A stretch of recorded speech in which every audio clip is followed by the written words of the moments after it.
People assume you're in marketing, sales, or a receptionist, but they never immediately go to brewing. That's what I really want to see change, is that people understand that there are hundreds of jobs within a brewery, and women hold positions in all of them. This is where all our sour beer is aged. The whole area was really built around these three amazing vessels, and these are about 130 barrels each. They were formerly from a brandy distillery in Italy. I didn't realize women didn't drink beer until I went to college, and my dad, he would buy several beers that were local in New England, and I remember getting the mix packs when they first came out at Christmas, and so it didn't occur to me that other women didn't drink like this.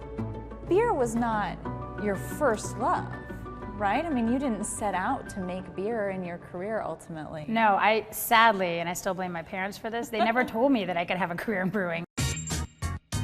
It was very male dominated at the time too, so I didn't have anybody saying to me like, oh, you love beer, you should go do this. It literally was a job that was listed online that said basically everything in the brewery except for brewing.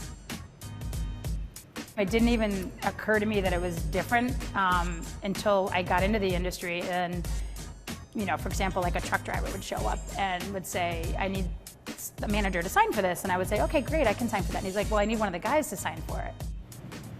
So this is young, so it's not quite as tart or sour, but I smell a little sour, but then it also reminds me of like a cider. Yeah. So what does Jennifer oversee as a head brewer?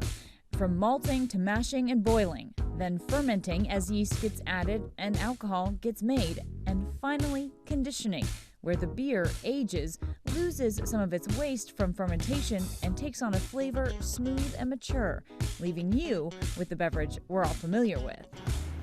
So in here we have our new nano system. This is approximately 2.5 barrels, and every beer will start here. This is not open to the public, so it's sort of the inner sanctum. Every day we have taste panel, which everyone kind of laughs and says, oh yeah, it's a tough job. Yeah, it actually is. Today what we're tasting is the quality check to go into the tap room. So we have Sam 76, Boston Lager, Winter Lager brewed here. This is the final check so we can put it in the tap room for our guests. People say, well, you must spit it out because it's 10 beers at 10:30 in the morning. And we're like, well, it's not 10 full beers. Right. It's okay that this has a little bit of a veil. Some of the beers, you'll notice your Boston Lager is completely filtered and clear. Yeah. So this one is not, and that's to the style.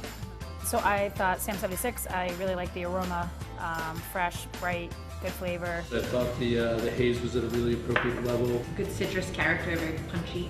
Cool, so all these can now go into the tap room. Women always come to me and say, like, who should I get as a mentor, as a female? I said, don't focus on a female. Focus on the best mentor for you, because it shouldn't be gender-based. I mean, we talk about why we're stereotyped. Well, don't stereotype your mentor. Yeah. So my best mentors have actually been men, because they recognize that they need to mentor me a little differently. And I think that's what's really helped me with the confidence and to continue to stay and grow myself and the brewery. Good.